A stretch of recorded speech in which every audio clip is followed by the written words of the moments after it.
Um, so one of the things I worked on last week with Linda at Lower Columbia was troubleshooting some EBSCO ebook collection linking. And we had to kind of guess at why there was an issue. And when we figured out what the issue was, all that we could kind of figure was it may not have been activated um, and updated correctly. So, like, if collections were activated a really long time ago, vendors have changed information, but if settings weren't set, like, there used to be a checkbox when you activated collections that said something about, like, it wasn't just the portfolio updating, but it was general updating. And there's no longer the option to not have a collection automatically updated. That's why you can see the list of CZ updates. And it'll be like this changed or that changed. But I believe you were able to like opt out of that back in the day, depending on how you activated it. And the EBSCO ebook collection, um, even though it was the community zone collection, did not have the correct or any parser parameters. And so even though like we checked the proxy and we were checking that the portfolios were correct and all this stuff, finally I was like, wait a minute. Um, and when I saw that such a kind of critical element of that collection's functionality was missing, rather than, go find the parser parameters which, was available and plug them in and then possibly still have issues because we don't know what was residual underneath. Um, we went ahead and we deleted that CZ collection. Um, and it took 5.5 hours. But it was a Friday during term break, so those titles slowly disappeared. And then first thing um Monday, I guess this was over the last 2 weeks, because I'm pretty sure I did it last Monday. Um, I went in and reactivated that CZ and collection and made sure that it was set up to exist it was activated in CDI. It had the correct customer name in the parser parameter field, so that all of those individual portfolios were inheriting the correct linking, so that records actually linked at the title level. Um, so it was an interesting kind of investigation into a connectivity issue, um, because I, yeah, I like normally it's like, oh, whoops, this isn't proxied, but nope, this was like just straight up totally missing. Um, and we were then able to take those parser parameters and use them in their local collection where Linda loads the ebooks that they have purchased. And it worked brilliantly. But we had also well, I say we, Linda had also just reloaded that collection with the records from the EBSCO book uh, collection page. Uh, I'm sure I'm missing quite a few details. Linda, was there anything else that we kind of discovered as we worked on that? I can't think of anything right now. You covered it.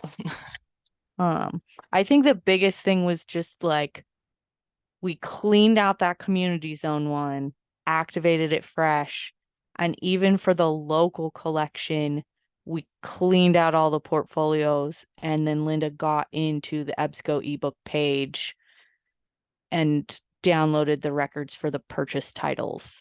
And that way we knew that like all of the portfolios were in the right collection and things weren't like duplicated unnecessarily.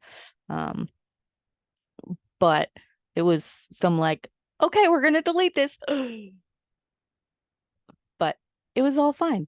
So if you are interested in doing that kind of electronic resource cleanup, and would like a second pair of eyes, troubleshooting through that, I very much enjoy getting those things sorted out. Um, so feel free to contact me. And I think it's a good reminder that vendors are always improving their relationship with Ex Libris and providing more information and providing um, new functionality or different parameters or different availability. And so it's always good to kind of check, especially with your main collections that may have been activated a long time ago, that they are still working the way that you expect. Um, has anyone activated the JSTOR archival and primary sources collection that supposedly includes all of the arts and sciences and the thematic collections?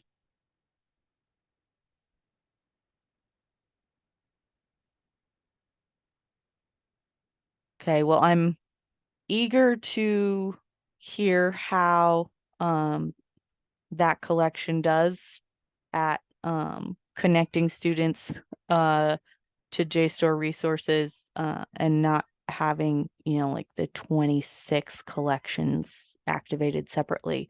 So if anyone does activate that JSTOR collection from the CZ, um, please let me know. I'm curious. Um, so yeah, this kind of discussion, along with maybe a walkthrough, would be the kind of thing that I would plan for an electronic resources management meeting. Um, and so like not a formal agenda, but I'd have my tidbits, and then if anyone was having any issues that they wanted to bring up, um, then we could cover that as well. So I don't know. I think it will help my brain be prepared um, with little things um, on a more regular basis. So it's like having a syllabus. At least that's my thinking. Um, the other thing that I did last week as I was setting up the schedule for meetings was take a look at the list of conferences that we put together last year. Let me see if I can pull it up because I'm just wondering if there's anything that anybody already has heard about um, that would be, oh, I think it's in OneDrive. Um, that it would be cool to add to the list. Where is it?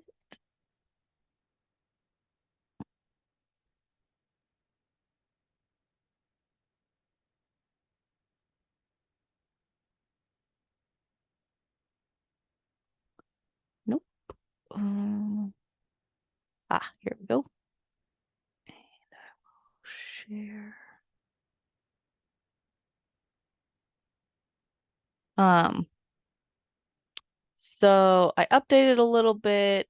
Um, ACRL, the Joint Oregon-Washington, coming up on October 27th, and that is at Lower Columbia.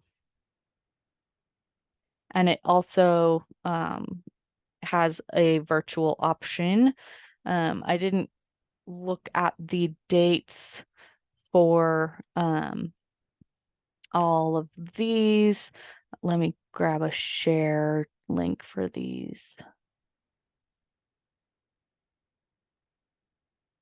Uh,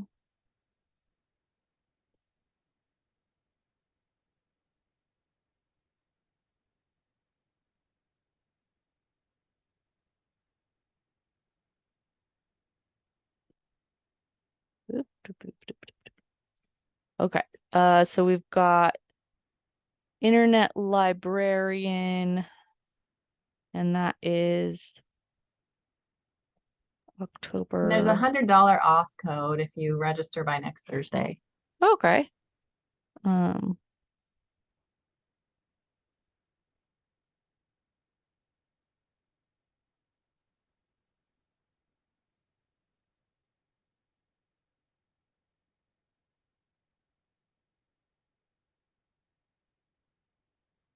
and next Thursday is I'm looking up what the code is.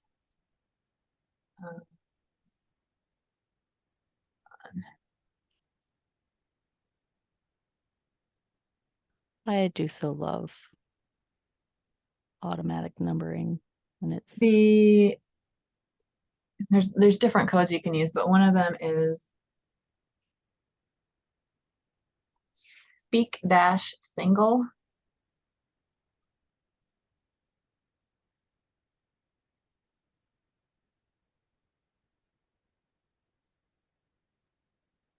okay. Well, excellent. So yeah, so I'm gonna start filling this stuff in. I'm also probably gonna move this into the Google Drive, and put a link to it on the website, that is actually editable, um, because, we had talked about adding favorites, and I think I even like started a forum page on the website where we could post links to online trainings we found, that were cheap or free or very valuable. So um yeah, just kind of trying to set up the schedule for the fall. I am hoping to do an East Side loop, uh do get out to Wenatchee Valley and then down to Yakima Valley and kind of like say hello at CBC and Walla Walla, because Jackie Ray is the new Whack to Click executive committee chair elect. So even though she's not at an Alma Primo school, I'm sure she has a reason for wanting to be more actively engaged. So I want to see their library and see what's up. So I'll have that, and then I think I'm looking at maybe some winter West Side trips, spring West Side trips. Um, so yeah, just trying to get things scheduled out so that I don't end up with 6 things on the same day and it's a, teacher training day and my kid doesn't have school. Uh, so, um, but yeah, so I'll add these to um, the website and um, and keep them updated. Try and get prices in as well, especially for virtual, since travel may not be in your budget this year. Also, speaking of budgets, is just a real potpourri of topics today. Um, I know that InfoBase Films on Demand price keeps going up. And I've talked to a few of you about potential interest in academic video online. So I did email Dana at ProQuest about getting some information about that. So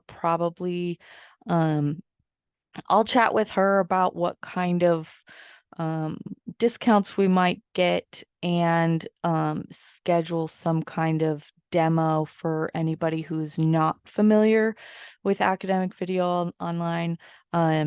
In my experience, the interface is more user friendly. It has all the functionality as far as integration with Canvas. You can make video lists, you can make clip lists. Most of the titles are like public performance rights. And it is, so Shoreline has it pretty popular. In my experience at Whitworth, the most popular titles, or at least 80% of them on Films Demand, were in academic video online as well. And so and the price is like a third or a quarter. So it's a good option to keep a robust streaming collection available, and not continue to pay such ludicrous increases. Because I tried to negotiate with Films on Demand and they just didn't care, which is interesting to me. So yeah, so in addition to the LibKey demo coming up on October 18th, also look out for an Avon demo date to be announced. And I'm hopeful that talking about that could also be an entree into creating some kind of community colleges package that gets you the resources that were part of the state library package, and more content that is really valuable at the college level and not just the K through 12 level. So we may not be as big as the entire state library and that buy-in, but we still have some leverage. And the fact that ProQuest was able to give you guys the state package at the state price, and I've negotiated with them successfully before as well. So I think that we can get them to play ball, just not on that very, very short timeline of the state library swap around. So we shall see. But fall is definitely the time when the vendors start harassing librarians. And if any of you are like, I don't want to deal with this person, feel free to forward them on to me. I'm more than happy to get information and coordinate a like more, not everyone needs to do that work. Yes, I am working on a title overlap analysis between Avon and Films on Demand. My husband was trying to use the Fuzzy Logic plugin for Excel, and it's just, yeah, it takes hours to run, and it definitely needed tweaking after the first one. So, I know it is doable, but yeah. So before we do that demo, I'll definitely make sure that I have the title overlap analysis. I was also going to throw in, just so that you had it, even though I know the overlap is minuscule, but the KBase package, so you could see number of titles, the functionality of the platform, and really be able to compare other offers that the consortium has received. So, yeah. So I think that was all of my little bips and bops for today. The meeting schedule, I'm gonna write myself a note. Meeting schedule on, okay, actual sticky note, not scrap paper. Meeting schedule on the listserv. All of those meetings Anything that is the regular recurring, they will be the same link and the same password. Doesn't matter what time it is, if it's the 10 or the 1, if it's Monday, Tuesday, or Thursday, it will be the same password. Special events like the vendor things or the workshops will have different links, and those will go out. So I am trying to make it a little more simple, and so I just made all of those Zoom ones like the personal meeting room, so that it's just there and easier, and it's not getting what's the word? Not just getting created by Outlook when I create the events. So, yeah, look for all of that coming out in the next couple of days. I know that term doesn't start for many of you. Well, the first, I think whoever is the first, it's the 18th. And then the latest is the 29th. So I anticipate that in the next few weeks, those who are still off contract will be coming back. And I'm going to keep a very close eye on patron loads because we've had so many issues this last month, and now we've got registration really hitting full speed, and we want to have our students in the system. So, let me know if you need any help setting stuff up for the school year. If you see anything kind of goofy, I can take a look. And then I will get the meeting schedule and this conference document and all of that out in public. I'm also working on, I think I'm about 3 meetings behind on getting the YouTube channel updated. So yeah, just good old fall prep so everyone can have access to the resources. So if anyone has anything else they would like to discuss, we've got about 20 minutes. Otherwise, have a great day. Hopefully we've all been enjoying the cooler temperatures of late. It's certainly been lovely over here to have some rain. So no more smoke in the air. Fires are pretty controlled. Real blessing finally. So yeah.